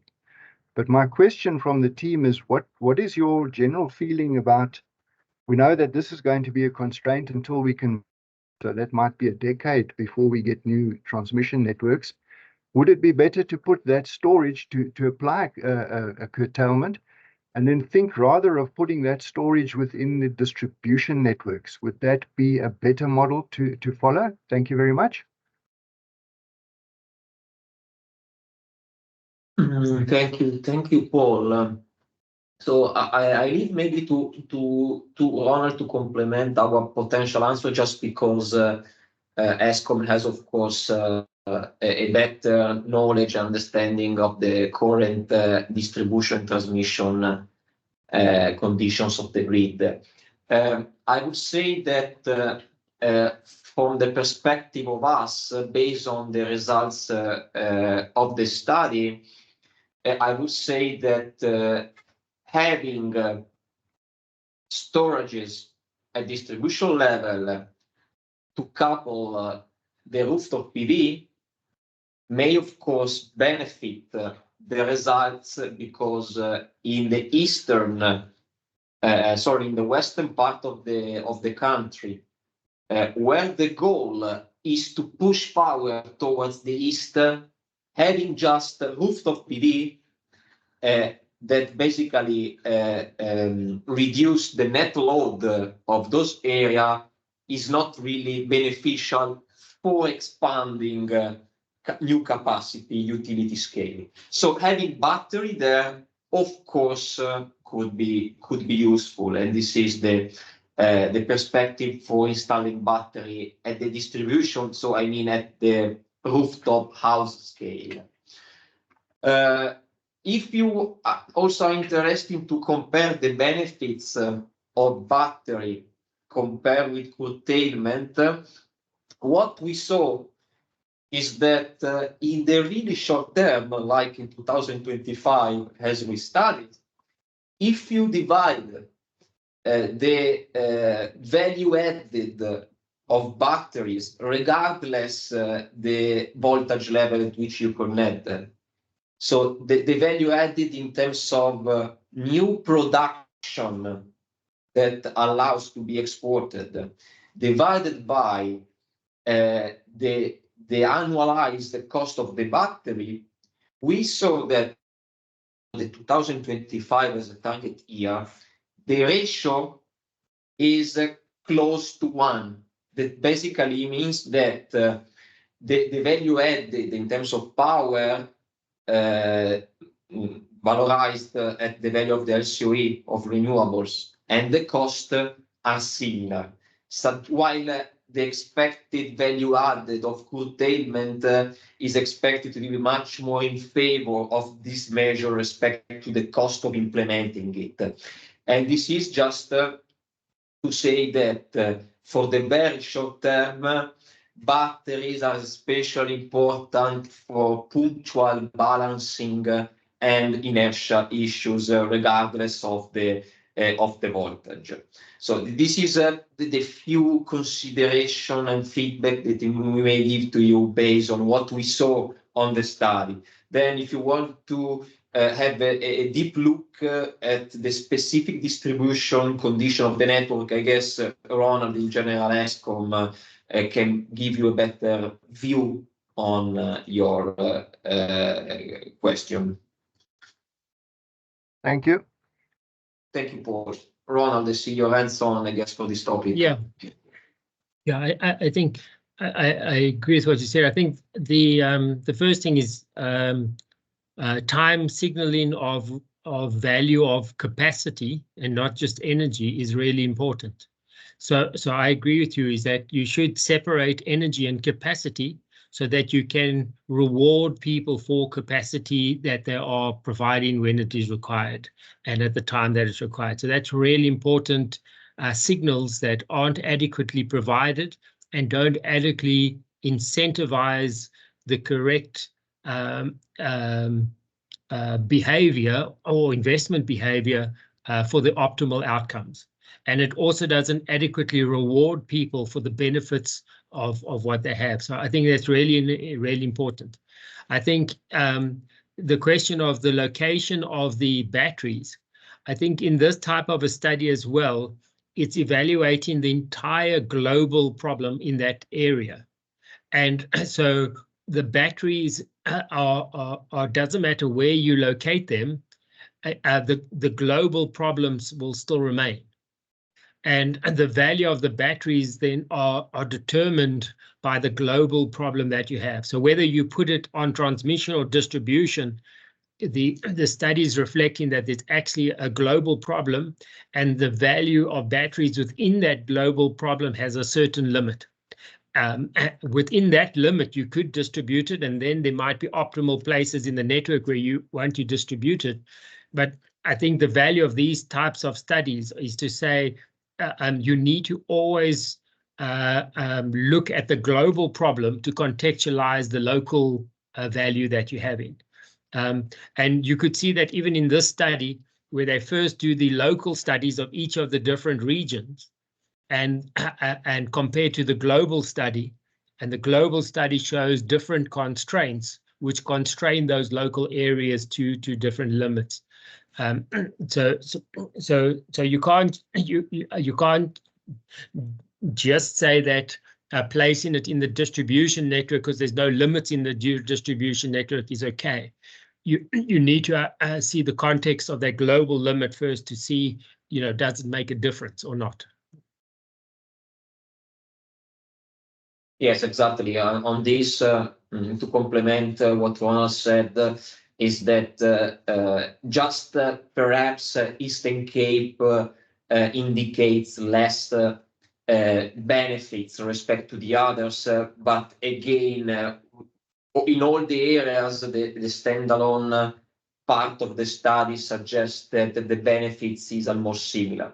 To only Eastern Cape indicate just less potential interest for batteries, but in general I agree with Ronald that from a global perspective the congestions are not locals but regional.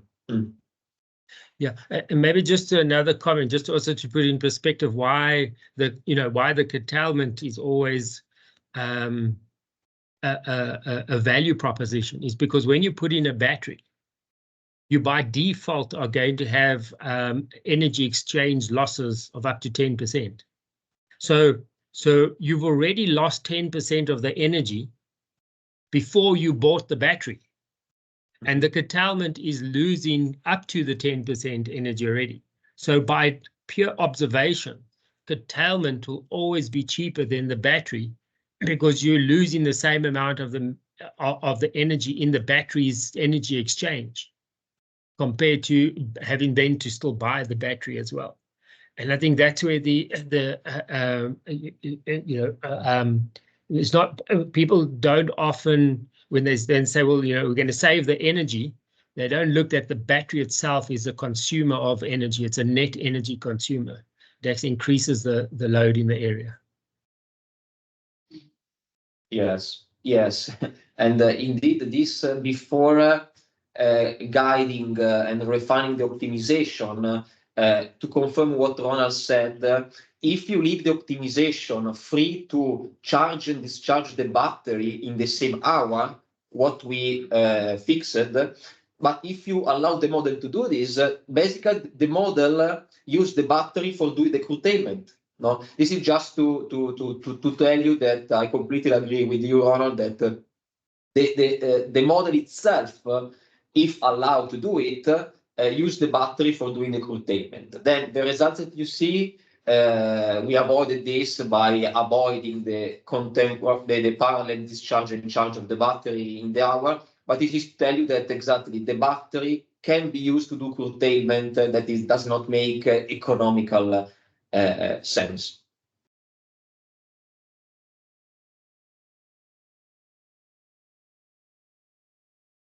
So I don't know if there are other questions. There is something in the chat. So, yeah, so just to finish on this topic, I think yeah, as they were saying, probably batteries and curtailment should be seen also in light of different goals. So, for example, here in the slide you see batteries in Free State and Northwest allow to increase a lot the PV that could be installed. Actually, basically. One by one with the battery capacity, and these they also allow to do something that curtailment wouldn't allow in this area, that is to displace the coal production during the night. So it always, I think, also depends on the goal. So batteries at the distribution side would have a different goal in addition to allowing additional exports, would be to improve the energy security of the single customers. So I think here, okay, they are compared in terms of exports, but at the end one should keep in mind that they could use for the same purpose, but at the point they are not convenient batteries with respect to curtailment, but they allow additional capabilities, additional things. For PV, with curtailment, after a while you cannot do much during the night, and this was shown also in the Limpopo and Gauteng area, that basically half of the year we're not receiving any energy, because even though there were curtailments during the night, if you only have PV, you cannot do much. So probably a combination of the two is at the end the answer. Here in the short term, the capacity of battery was let's say limited, also because they are expensive. So, but we don't want to say that batteries don't make sense at all. They are more expensive. So that if the goal is just I want to export more, probably they are not comparable. But for decarbonizing, of course, wow, they are much better. Yeah, I would say that they are not the answer for unlocking and releasing constraints in the short term, but of course nothing to say on the balancing necessity of having batteries. That is what is happening around the world. Francis, slide 14 indicates that curtailment is enabled not only with wind. Okay. Do you want to make the question? Thank you, and thanks again. I think this is really valuable work. Yeah, I'm Francis Jackson. The question is, when I look at your slide 14, it seems to indicate that there is some value unlocked through curtailment for new integration capacity for PV as well as wind.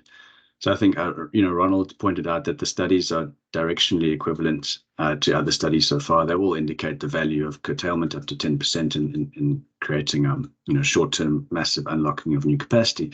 However, the GCCA study, focuses only on wind, whereas, and in fact, look almost identical on the outcomes for wind at around 2,700 megawatts in the Western Cape. But you identify another some 1,900 or 2,000 megawatts of PV that could be unlocked without battery storage. So could you talk to this and say whether this maybe motivates considering PV capacity as well on Eskom's part? Yeah. Okay. Thank you, Francis. In this slide and this figure that I guess is the one you are referring to, is the results of the first step of the study that just looked at the standalone models. That means each area has been simulated separately and optimized. And when you do so, you can see, I guess you're referring to the third bar, that curtailment alone allows to unlock not only wind but PV. And this is perfectly coherent with the results.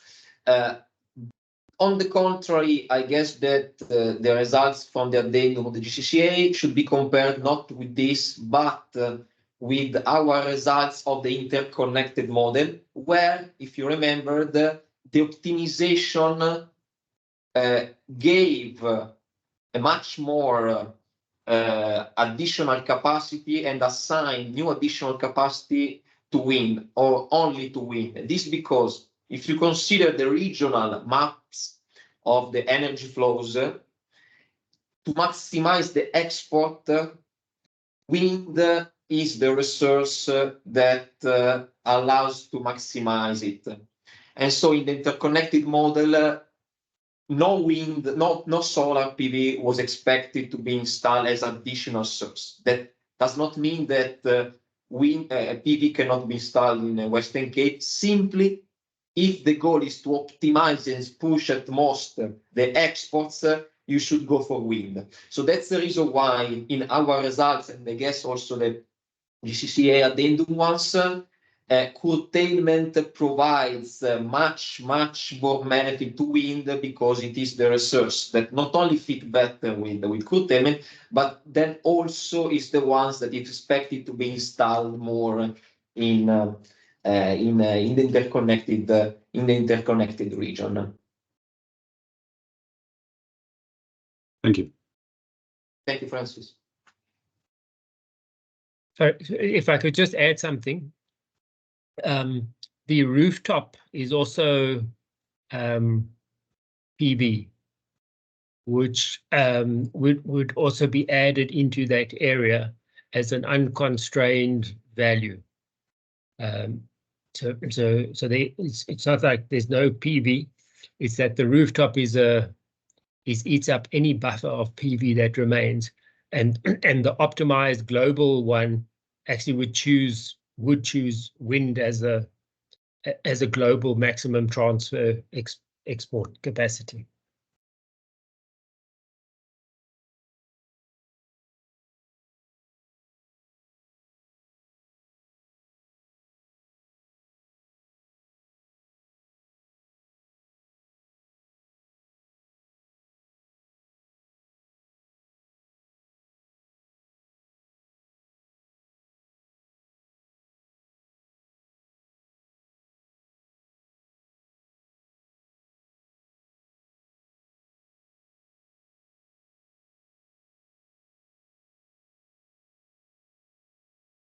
Paul, we see your hands on. I don't know if you have a question or comment on that.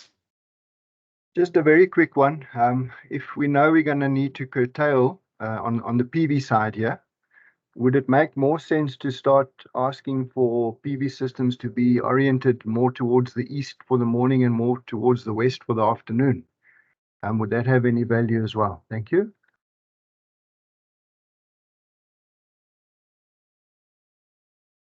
Sorry, can you repeat the questions? So the way the modeling is done, I presume it assumes all the PV is oriented towards north, true north. Yeah. So if going forward we know that a new project will be likely need to be curtailed, if we oriented it more towards the west, it would naturally curtail itself, but it might produce more later in the afternoon. Would that be an advantage? Thanks. Yes, the PVSD model, of course, facing the north, but as I said, we received the expected profiles directly from Eskom, so and the data profiles used by the IPP. So, but then if I also recall our previous studies, most of the new installations are expected to have a bifacial PV system with tracking, where the PV single axis tracking, where the PV can track the sun. I think that your comment is interesting because it can be associated to our conclusion. Then the curtailment must be done in an optimized and wise way. That means do not apply what I call a carpet curtailment to all and for every hour of the year. But first of all, for the units or the category of units that could provide the most of the system benefits if curtailed, but also optimized during the year. That means that there may be hours of the day or even period of the years and the months where curtailment is expected to be more massive than in other yearly conditions. So I agree with you that practice for installing a PV towards a certain direction must be also coupled with the idea that curtailment must be optimized and not just saying 10% all the units, all the hours of the years. Thank you.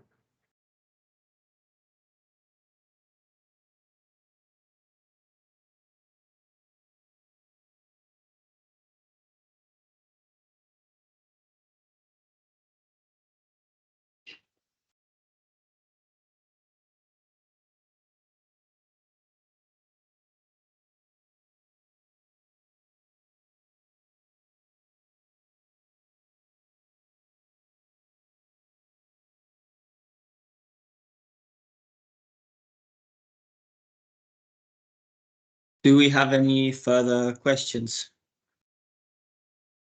Because we do have Just to some ask time if left. are we going to get copies of the presentation? Yes, we will send the registration of the meeting and also the presentation, as well as the report as well in its final version. We do have some time left. Obviously, we're not forced to use it all. So if we do have any questions, you can squeeze them in now.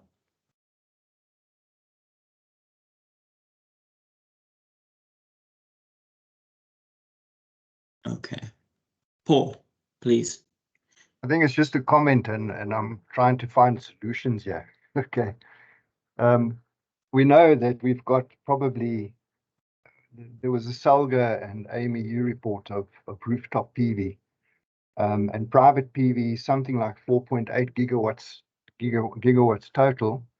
Half of that, I would say, is trading on the Eskom network somewhere, but at least 2.5 gigawatts are resident within, let's call it, municipal areas, and most of that is the shopping center type of thing. And for example, none of those systems come with big storage at all. Although, like Eastgate Shopping Center, I believe are now going to invest in storage instead of diesel, which is the right way to go. But of course, the more our customers put storage in, the more they go off grid, which is also a problem. But on the flip side, on the residential PV systems, there's an enormous amount of energy storage already on our networks. And it comes to the question, what we should do is immediately put anybody that's got significant energy storage capacity onto a time discriminated tariff. But then the question becomes, what is the optimal timing of that? Because our problems are slightly different in the distribution industry. We end up with an evening peak, which is caused by energy for cooking, for water heating, and for all other things that people do when they get home.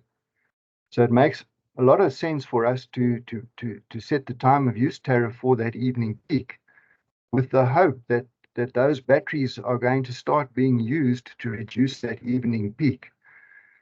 I presume that would be the right approach to continue with, and there wouldn't be benefit in trying to put dynamic time of use tariffs in that can now start switching residential sector batteries in and out at any time of the day.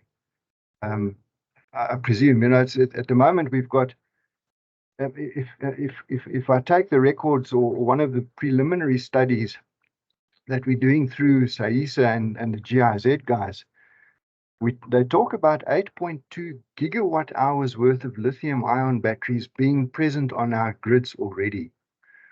Now that's the same size as one of Eskom's big hydro pumped hydro schemes, and it's not being used to the benefit of the network at the moment at all.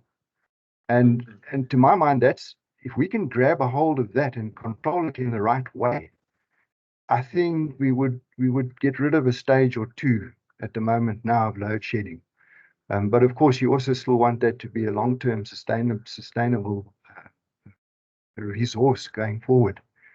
Just some views of how would you tackle this chunk of energy storage that we know exists on the distribution networks. How would you go about grabbing a hold of that? Thank you. Paul, maybe before you get answered, Paul, what you should have started with is why have people gone the battery route? You know, we created the problem. We did. In summary, we created the problem. People found solutions for themselves. And now we need to, you are saying we should look at how we can benefit from that. It's not going to come for free. Yeah. We may have to come up with some incentive. But that's why I say this history is important, because if you remember what we did in 2008, introducing step tariffs, hoping that when people use higher and paying more, they will use less. Yeah. It didn't work. It didn't work. Yeah, so I think in answering you, it's important that the answer understands why people got into where they are. Yeah, but I think it's an interesting question that you're raising. I would also like to know how they respond to it. Yeah, we need to collaborate now. That's the issue. Thanks, Silas.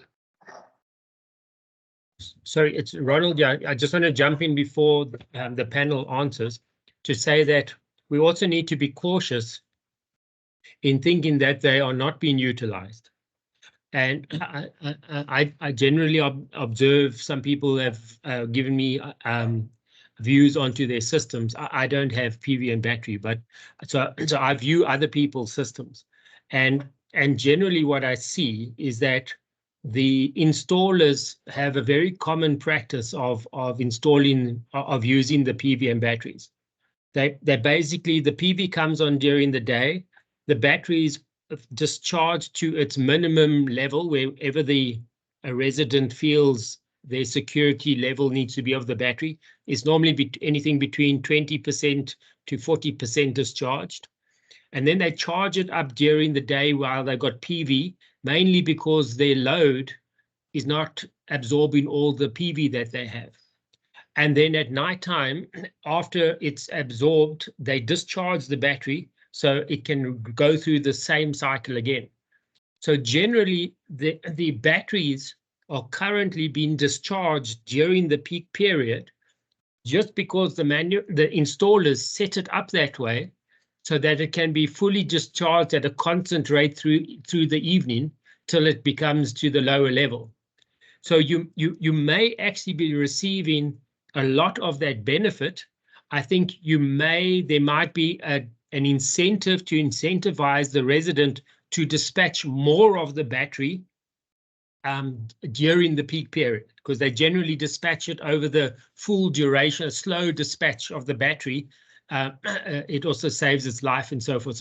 So you might only get the delta benefit of what they would have dispatched over the full evening compared to the peak period. And that probably also, so the incentive would be to incentivize them to dispatch it faster over a shorter period compared to what they're currently doing. And of course, that comes at a cost, because generally they have this risk adverseness, and the longer you discharge it, the less risk you have of running out of battery in the event that you have cable theft or any other incident that is not load shedding related. Yeah. So just to add that into the context. Thanks, Ronald. But I suspect that a lot of the unregistered systems don't operate that way. I call it energy hoarding. I think the systems went in, as Silas mentioned, in defense of load shedding. So what happens is that there is a PV system that runs the house during the day, and it might charge the batteries during the day. But as soon as there's a load shedding incident, that's what the thing was put in for. It wasn't put in to help the system at all. And then what we find is that the inverters are also programmed to immediately recharge that battery when the grid returns, instead of waiting for the next day to optimize the renewable energy. But I think it's a worthwhile study to do, to go and figure out how many of them are actually programmed like you say, and how many of them are what I suspect. Thanks. Yeah, definitely worthwhile study. Paul, you're right, but Ronald is also correct. You know, I've seen many installations where people say we've put solar, it does not work, my bill is still high. And when I send people to go check, actually that solar installation was done badly. The guy is still grid connected, the solar is not working. And then the poor customer has to pay again for it to be corrected. So I think it's a mix of things. We don't have it regulated and people do as they wish out there. And some customers have been ripped off. Yeah, maybe let's wait for the answer that we could learn from it.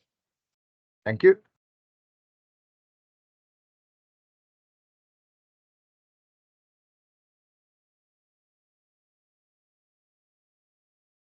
Maybe it's a bit unfair because they're transmission experts more than distribution, perhaps.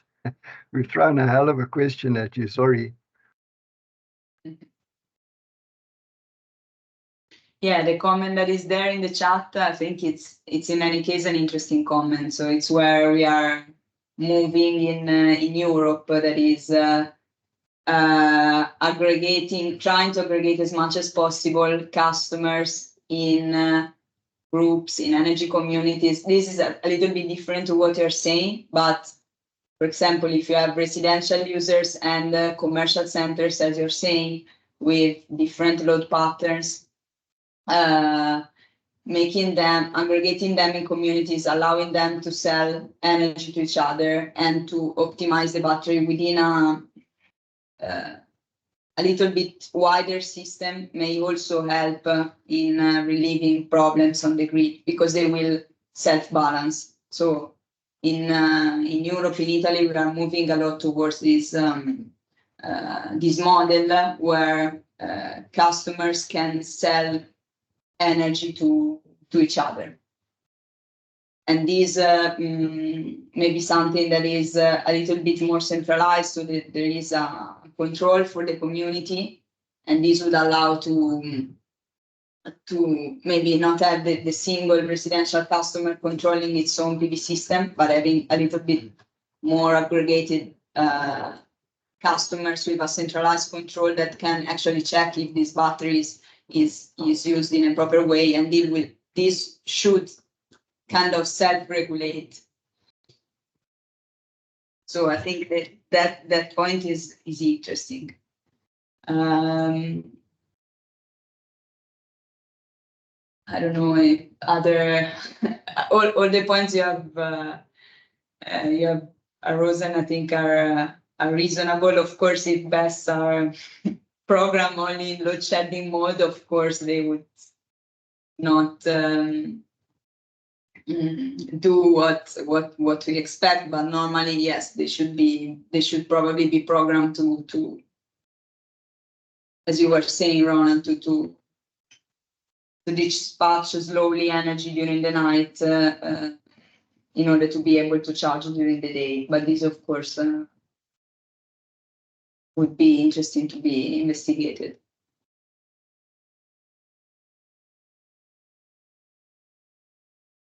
In any case, in our study, we also provided Eskom with the dispatching curves we obtained from the model. And basically in these curves, there is also the hourly dispatching from the batteries. And so maybe this would be interesting to see if actually how the model optimizes the battery is exactly what we expect, or maybe to deal with some wind fluctuations. Actually, the model is using the battery in a different way. So this is also an output that we provided. Yes, Ronan. Yeah, I think just something that comes to mind is that the optimization models pick batteries after they've done everything else. Okay, so there's, in other words, having more reliable grids, having more grids, having more diversified sources reduces the requirement to have increased storage, which has increased costs. And that's also, I think, the idea for residents. Residents have batteries because they are adverse to reliability and security deficits. And the question is, what is the most efficient way to give that security of supply? Is it that residents should put in their own batteries, or is it that the networks and the diversity of resources should be optimized between those two? And generally, the optimization says if you diversify the resources and have a reliable network, you can minimize the overall costs. So I think there's a balance that gets drawn between the risks of local security supply issues and the cost of that security supply with batteries, and the cost of making sure that the municipal networks have adequate resources that create efficiency through reliability of those networks. And I think that balance should be included in the study, because the resolving of the problem, putting in more batteries, doesn't mean it's the most efficient solution. There might be a more efficient solution by upgrading the networks and diversifying that more people can sell to more people, reducing the overall reliance that you have or security risk that you have, and improving the overall benefit for everybody and reducing the overall costs. So I think when these studies are done, they really need to look at the overall optimization that's required, and then look at how to make sure that the appropriate resources and signals are put in those areas to get maximum benefit for minimum cost.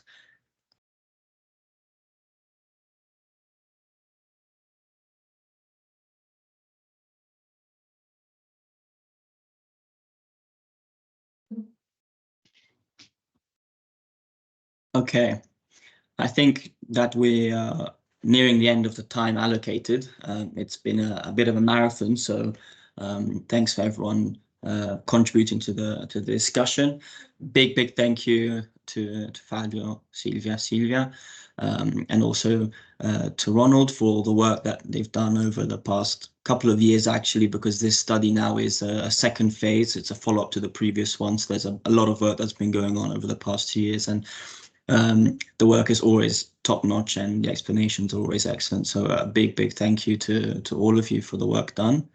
And with that, I want to just invite you all to keep following the work that we're doing on this, and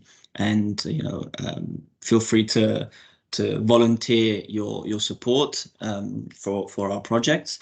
I'm just going to share with you the study. So most of you, if not all of you, received it yesterday via email, but I'll just pop it into the chat here as well, so you can have access to the link on our website for the study.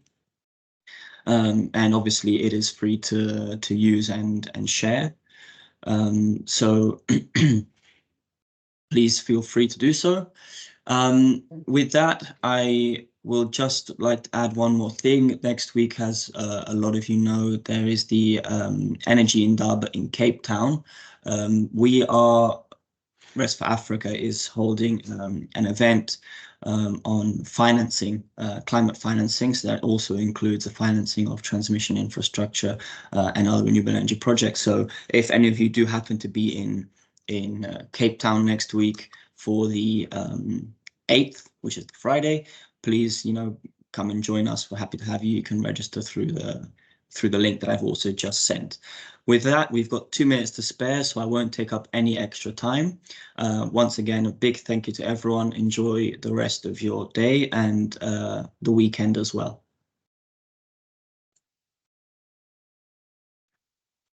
Thank you. Thank you, everyone. Thank you again for the opportunity to share the results. Thank you. Thank you. Bye.